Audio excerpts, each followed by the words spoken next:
সুবহানাল্লাহ, আলহামদুলিল্লাহ, লা ইলাহা ইল্লাল্লাহ, আল্লাহু আকবার। পড়েন সুবহানাল্লাহ, আলহামদুলিল্লাহ, লা ইলাহা ইল্লাল্লাহ, আল্লাহু আকবার। এই চারটা জিকির হচ্ছে শ্রেষ্ঠ জিকির। শ্রেষ্ঠ তো শ্রেষ্ঠই তো পাইছেন, আর এদিক ওদিক তাকান কেন? পড়েন ইচ্ছা মতো। এই চারটা জিকির একসাথে মিলিয়েও পড়া যায়, আলাদা করেও পড়া যায়। আবার বিষ্ণুই বললেন, মিজানের পাল্লা ভারী করতে চাও, ফাআম্মা মান সাকুলাত মাওয়াজিনুহু ফাহুয়া ফি আইশাতির রাদিয়া। মিজানের পাল্লা যারা ভারী করতে চাও তারা দুইটা জিকির করবা, সুবহানাল্লাহি ওয়া বিহামদিহি, সুবহানাল্লাহিল আযীম।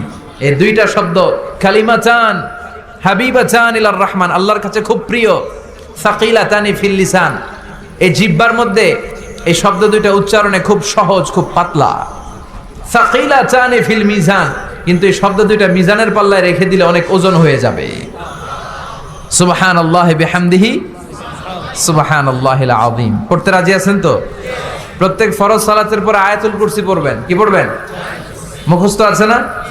এটা পড়ে ফু দিলে কোনো জিন পড়ি, ব্ল্যাক ম্যাজিক কোনো কিছু আপনারা ধরতে পারবে না। বিষ্ণু বলেন, মান কারা আয়াতুল কুরসি দুবুরা কুল্লি সালাতিন মাকতুবা লাম ইয়ামনাহু মিন দুখুলিল জান্নাতি ইল্লাল মাউত। প্রত্যেক ফরজ সালাতের পরে কেউ যদি আয়াতুল কুরসি পড়ে, তার জান্নাতে ঢোকার ব্যাপারে আর কোনো বাধা নিষেধ থাকে না। একটা জিনিস ছাড়া, সুবহানাল্লাহ, আরেকটু পরে বলেন, একটা জিনিস ছাড়া, ইল্লাল মাউত, সেটা হচ্ছে মৃত্যু। লোকটা মরে না তাই জান্নাতে যায় না, মরলেই জান্নাতি। এবার সুবহানাল্লাহ। তাহলে প্রত্যেক ফরজ সালাতের পরে আয়াতুল কুরসির দরকার আছে না নাই? প্রত্যেক ফরজ সালাতের পরে সালাম ফিরিয়ে আওয়াজ করে পড়বেন আল্লাহু আকবার। 3 বার পড়বেন আস্তাগফিরুল্লাহ, আস্তাগফিরুল্লাহ, আস্তাগফিরুল্লাহ। সুবহানাল্লাহ 33 বার, আলহামদুলিল্লাহ 33 বার, আল্লাহু আকবার 34 বার। অথবা শেষে 3টা 33 বার পড়ে মিলাবেন লা ইলাহা ইল্লাল্লাহু ওয়াহদাহু লা শারীকা লাহুল মুলকু ওয়া লাহুল হামদু ওয়া হুয়া আলা কুল্লি শাইইন কাদির। আরেক বর্ণনা একটু বাড়ানো হয়েছে, ইউহয়ি ওয়া ইউমীত ওয়া হুয়া আলা কুল্লি শাইইন। এগুলো পড়ে না, কোত্থেকে কি হাবিজাবি পড়ে ঈমান নষ্ট করে। এজন্য মুমিন হবে, মুমিন they work smart, they don't work hard. মুমিন স্মার্টলি কাজ করে, মুমিন কষ্ট করে কাজ করে না। সুবহানাল্লাহ কবেন না? মুমিন সুযোগ খোঁজে, মুমিন কাজ করে smartly. They don't work hard, they work smart. They work smart, তারা স্মার্টলি কাজ করে। কাবা ঘরের 4টা কর্নার আছে। একটা কর্নারের নাম হচ্ছে রুকনুল হাজারিল আসওয়াদ, এটার নাম হচ্ছে ব্ল্যাক স্টোন কর্নার, যেখানে হাজরা আসওয়াদের পাথর আছে। এই পাথরটাতে চুমু দিলে জীবনের গুনাহ সব মাফ করে দেয় কে?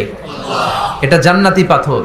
কিয়ামতের দিন এই পাথরকে আল্লাহ একটা জিহ্বা দিবে, ঠোঁট দিবে, 2টা চোখ দিবে, আর কিয়ামতের দিন আল্লাহর সামনে দাঁড়িয়ে এসে সাক্ষ্য দিবে যে আল্লাহ তোমার এই বান্দা আমারে চুমু দিয়েছিল, এ দিয়েছিল, এ দিয়েছিল, এদের সবাইকে মাফ করে দাও।